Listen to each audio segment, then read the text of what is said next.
नमस्कार बच्चों, मैं आपकी हिंदी शिक्षिका और आज हम पढ़ेंगे हिंदी व्याकरण नयन से पाठ 1 भाषा, बोली, लिपि और व्याकरण। तो भाषा का क्या अर्थ होता है, आज हम भाषा पढ़ेंगे। तो देखते हैं। सबसे पहले तो बच्चों, आप पिछली कक्षा में भाषा, लिपि और व्याकरण के बारे में आरंभिक जानकारी प्राप्त कर चुके हैं। आइए अब हम इनके बारे में अधिक ज्ञान प्राप्त करें। यानी कि आपने 4th क्लास में ये चैप्टर थोड़ा थोड़ा पढ़ा था, अब हम इसके बारे में और पढ़ेंगे। तो पिक्चर से देखते हैं, यानी दिए गए चित्रों को ध्यान से देखिए।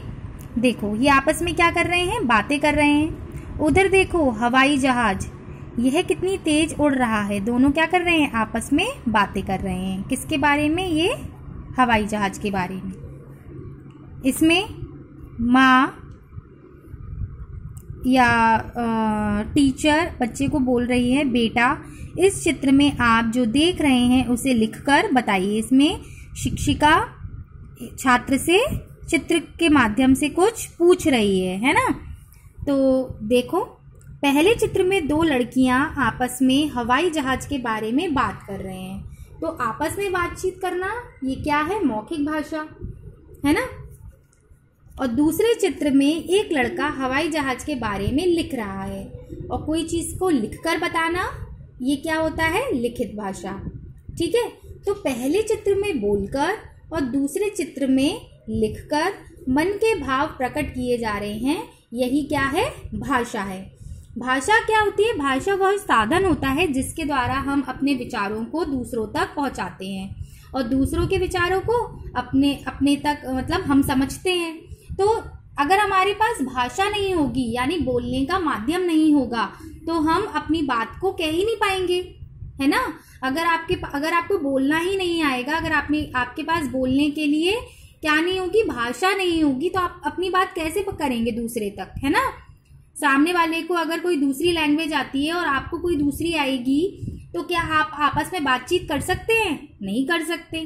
तो यही क्या है, भाषा। क्योंकि भाषा बहुत जरूरी है और वो भाषा जो हम सबको आए।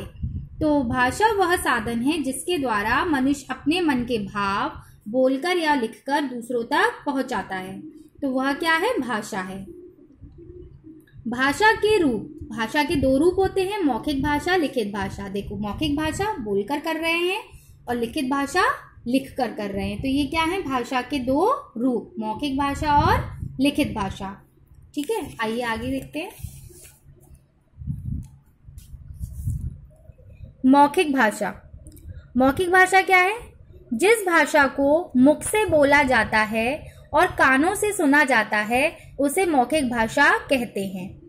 बातचीत करना, भाषण देना, गीत सुनाना या सुनना आदि क्या है, मौखिक भाषा का रूप है।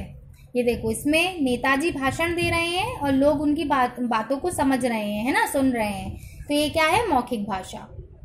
लिखित भाषा, जिस भाषा के द्वारा हम लिखकर अपने विचार, अपने मन के विचार प्रकट करते हैं और पढ़कर दूसरे के विचार समझते हैं, उसे लिखित भाषा कहते हैं। जैसे पत्र, पुस्तक, समाचार पत्र आदि में भाषा का लिखित रूप प्रयोग किया जाता है। देखो, ये पुस्तक है ना। इस पुस्तक में लिखा हुआ है और हम इसको लिखे हुए को पढ़कर हम उसकी बात को समझ रहे हैं, है ना।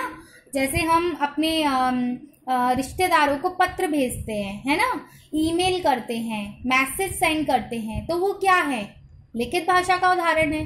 क्योंकि वो उसको पढ़कर अब दूसरे की बात को समझते हैं, है ना। तो वो क्या है, लिखित भाषा है। तो लिखित भाषा आपको समझ में आई। तो जो हम पढ़कर दूसरों के विचारों को समझते हैं और लिखकर हम अपने दूसरों तक अपनी बात को पहुंचाते हैं, उसे लिखित भाषा कहते हैं।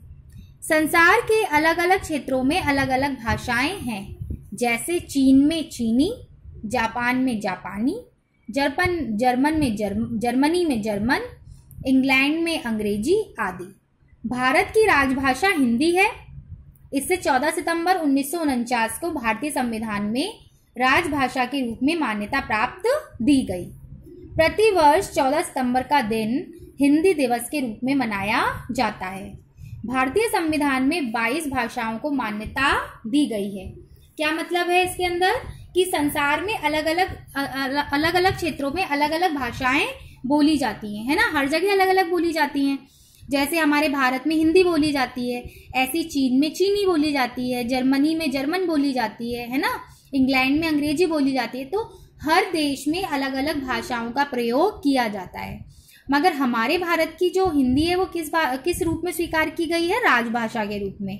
राजभाषा का मतलब होता है जो राष्ट्र की तो भाषा होती है, मतलब जो राज्य की भी भाषा होती है और इसके अंदर सरकारी कामकाज किए जाते हैं, इसलिए इसको राजभाषा के रूप में मान्यता प्राप्त की गई है।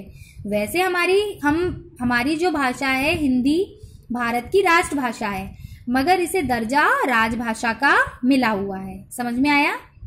प्रतिवर्ष 14 सितंबर को हिंदी दिवस के रूप में मनाया जाता है, ठीक है, क्योंकि इसी दिन हमारी हिंदी को भारतीय संविधान में राजभाषा के रूप में क्या मिली थी? मान्यता मिली थी।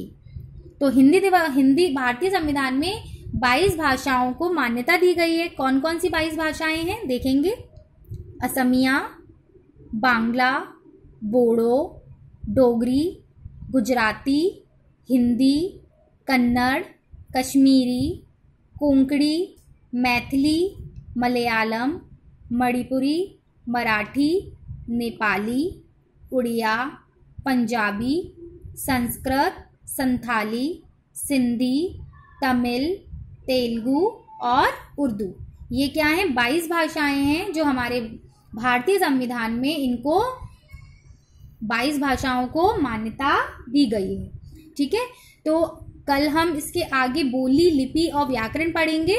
तो आज का आपका होमवर्क ये है कि आपको इन 22 भाषाओं को याद करके कॉपी पे लिखना है, ठीक है।